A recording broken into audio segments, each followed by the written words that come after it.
Hey guys, we're here and about to jump into Predator 2. Now, do you know much about this one? I don't really. I mostly know about the premise of the first movie, so this one will definitely be more new territory for me. This is what where it's going to be a younger Predator, much younger, more wilder, and it's going to be in a city. So it's Huh. going to deal with other things. And this is going to be more when we start to get the proud Nobel Warrior Race, more so than even the last one. The last one, if you didn't know it was a proud alien race, you would have thought it was just a simple blood knight. Mm-hmm. Would you agree with that with the first movie? Yeah, it's just you don't really have much context to assume anything other than that. Yeah, whereas here we will find out a lot about it.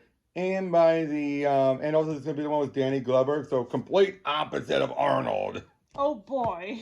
Also, this will be the movie that kind of sets up that the xenomorphs exist in this universe. Even though it's just a prop gag, it would forever set up the two fighting each other. Oh boy. So we'll see you on the other end. Los Angeles, 1997. It's the hottest summer on record. Pollution is choking the city.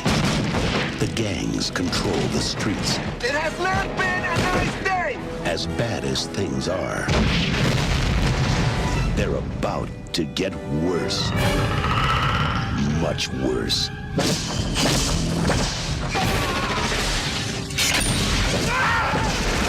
Whoever killed him is gonna pay. I'm gonna finish it. It has almost no weight. But it cuts like steel. Incredible. Whoever did this took out 4 men armed with machine guns by hand. You don't know what you're dealing with. Otherworld life forms, drawn by heat and conflict. He's on safari. Lions, tigers, the bears. Oh my.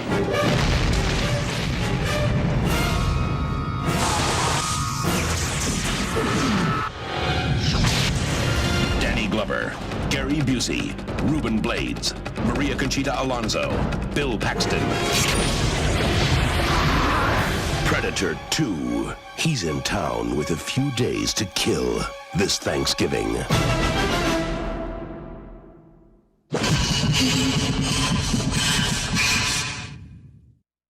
Hey guys, we just got done seeing it, and what's the hate about this movie? Yeah, it was basically just as good as the first one, just doing things in a different way. Very much so, very much so. I mean, it's basically, okay, the first one was 80s action stars versus a monster that's better than it. In this case, it's cops and a bit of a CSI type of vibe against a stealth killer.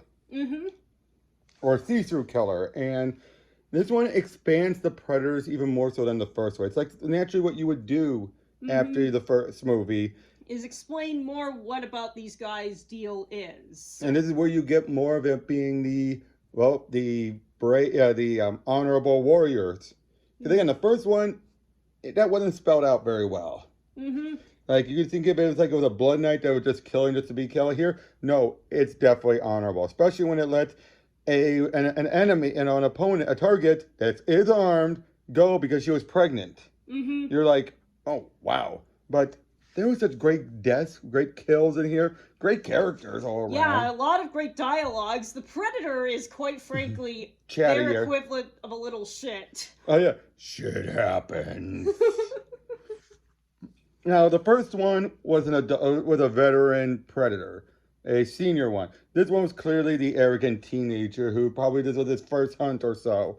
Mm-hmm. After, even though it's like, he basically probably came off thinking like, hey, I bested the xenomorphs. I can handle these little shits. Mm-hmm. And then just got way too cocky about it.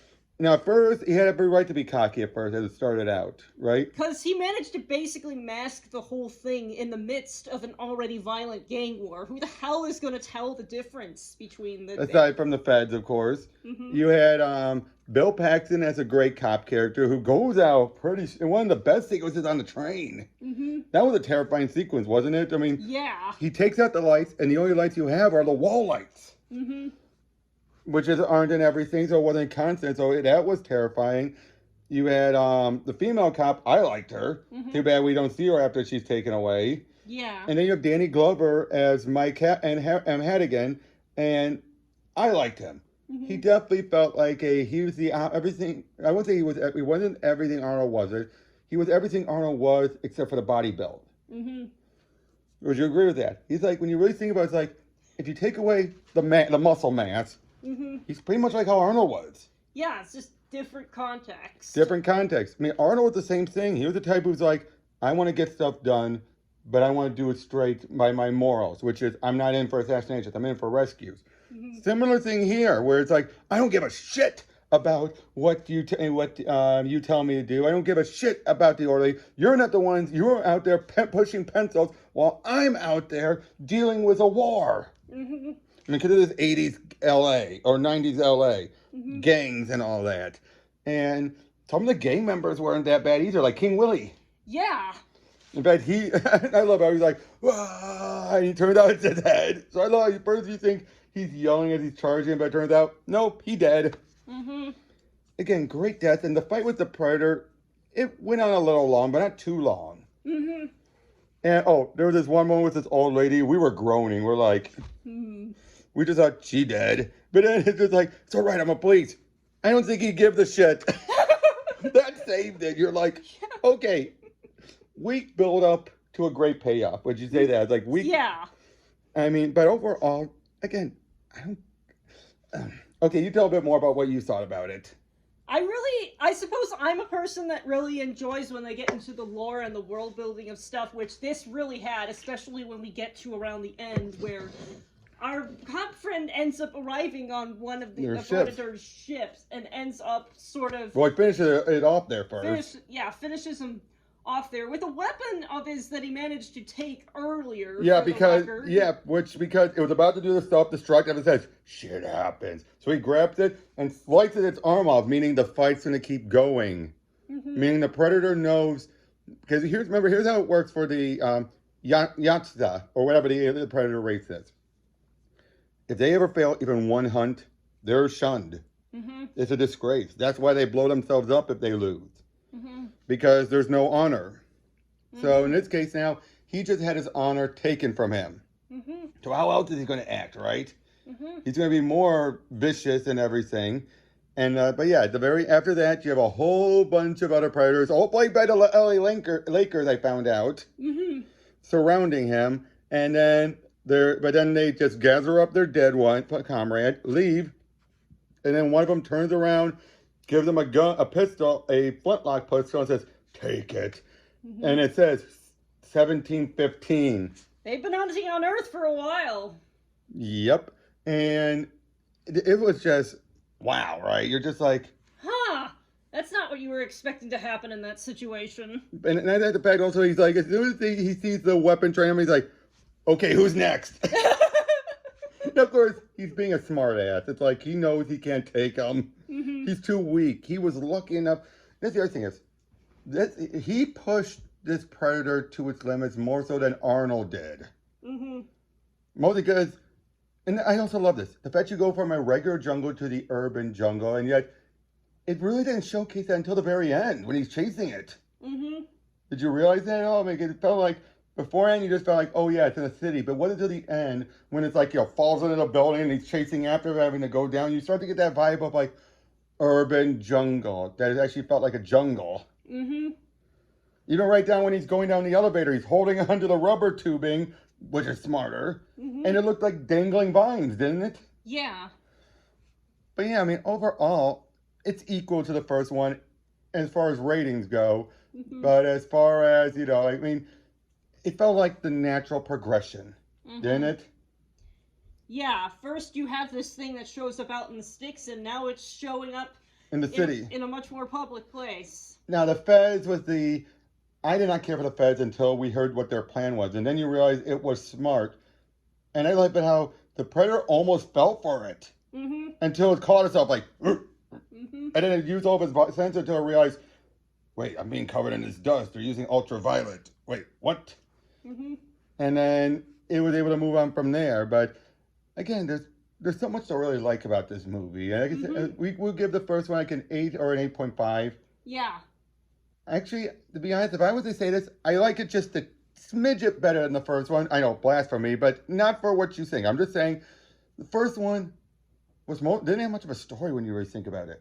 Yeah, this one definitely felt like it had more like legs to stand on as far as like feeling like an actual plot. Exactly, and I think that's the one downside I could give the first one, is that it's relying too much on the 80s action stars.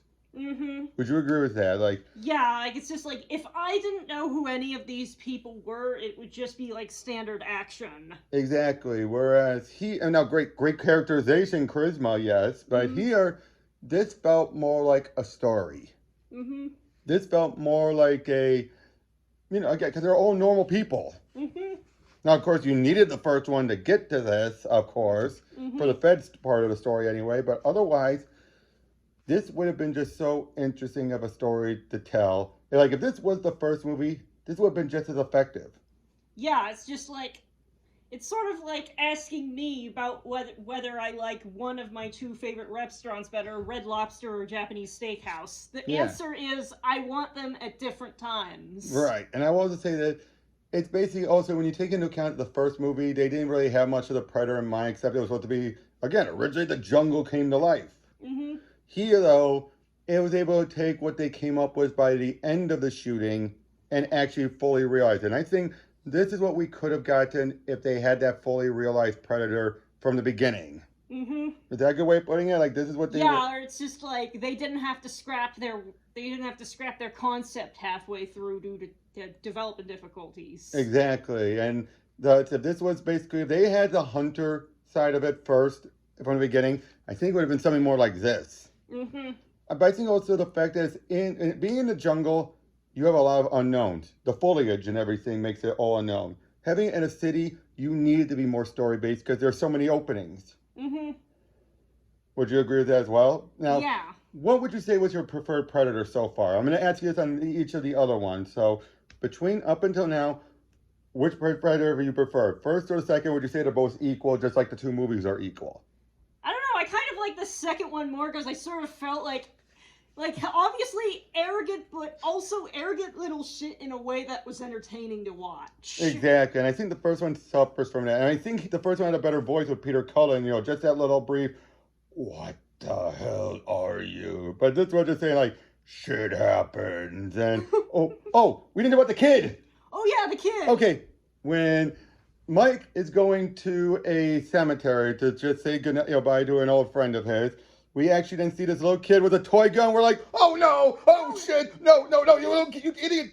Don't. But then, turns out the Predator, it's not stupid. Mm-hmm. It's not the type who thinks like, gun, boom! No, it looks at it, but then it scanned the gun and realized, plastic. Mm-hmm. The kid, want some candy? Mommy, I saw a ghost! I mean, it was dumb, but also you're going like, because you think, oh no, kid's holding a gun. It was an establishing moment, even if it was a bit stupid. And then it then led to the bit though, then where when she meets up with Bill, and when the Predator meets up with Bill Paxton's character, it's like, want some candy? I'm like, okay, that was dumb. Mm. That was probably one of the dumbest moments. Was why did he randomly say that, right? Mm-hmm. Maybe because he was approaching him or something, but Bill Paxton's character was so great though. I mean, first you hate him because of his dumb jokes, right? Mm-hmm. The sexual humor and all that. It's just like, but then you realize he's like Hawkins from the first movie. Mm-hmm. A good guy and everything, and you know what I'm saying, right? It's like, yeah. So yeah, next we got Predators. The first Predator movie I saw beginning to end and saw in theaters. So we'll see how that goes on the other end. Take care.